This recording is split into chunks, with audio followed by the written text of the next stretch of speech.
I'm Greg Jarrett for FoxNews.com. The killing of two New York police officers over the weekend has rattled law enforcement and communities nationwide. Rank-and-file officers all over America are being told to take a load of precautions, such as avoiding inflammatory social media posts, not making arrests unless necessary. Joining us now to talk about it, former FBI official Bill Daly. Bill, welcome. It was an awful weekend here in New York. Sad, tragic. Your reaction to those events? Yeah, and you choose some of those words. It's very difficult to even put into words. You've got so many things, outrage, upset, just emotionally kind of,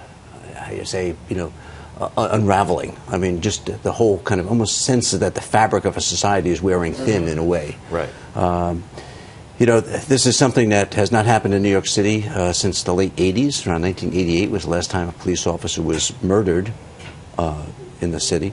3 years since any police officers died on duty.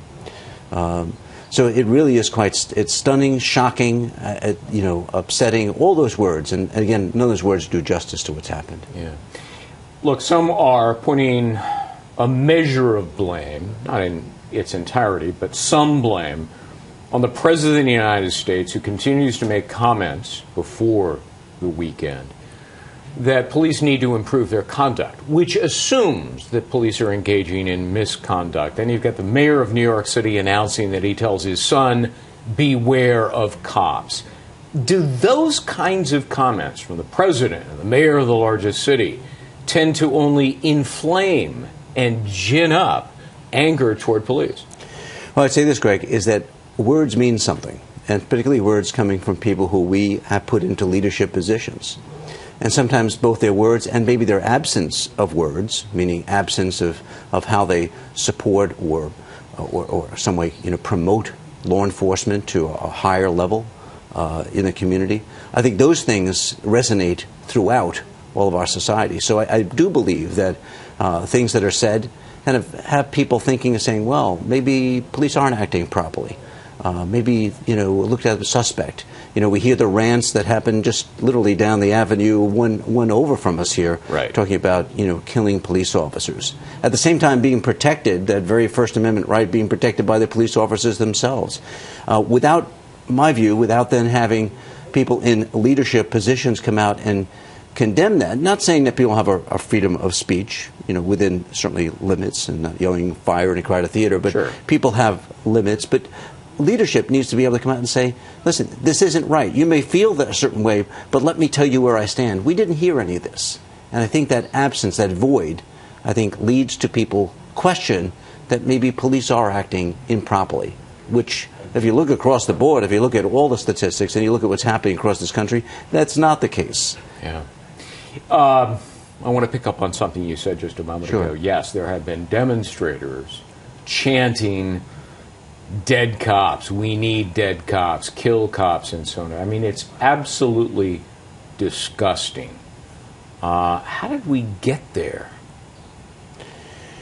Well, unfortunately, I think we've gotten there through maybe not one particular event or one particular person saying something or not saying something. I think it's been kind of leading up to it over the past several years. I think there's been this, again, people who we put into leadership positions. And to me, leadership means when you got to do things for the right thing for all the people, not just for a certain select group. And we've seen many of these people in leadership positions speaking out for just kind of a small view of society. Right. And that's actually caused this kind of disenfranchisement, this kind of separation, this divisiveness, and it's then allowed kind of this anti-police, almost as if the police were some type of alien race that came in to provide us some services. These are citizens. These are people who volunteered for this work. These are people who trained for this work. These people who are really protecting us, against all those evils that occur. So I think we got here because over a period of time, that base that has been eroded, that confidence from leadership in police, in law enforcement, has been eroded by, again, maybe not so much what's been said, and there have been a few things said, but almost what has not been said. Rudy Giuliani, former mayor of New York City, made an interesting remark. He said, people don't understand. It's the police officers themselves who do more for the minority community in New York than anybody else. They're the ones on the front lines going into the public housing projects, the dangerous neighborhoods, trying to save lives and protect children. And the demonstrators should be heralding the conduct of police instead of chanting, "We need dead cops." Bill Daly, as always, good to see you. Thanks so much. For more on this developing story, stay with FoxNews.com. I'm Greg Jarrett. Thanks for watching.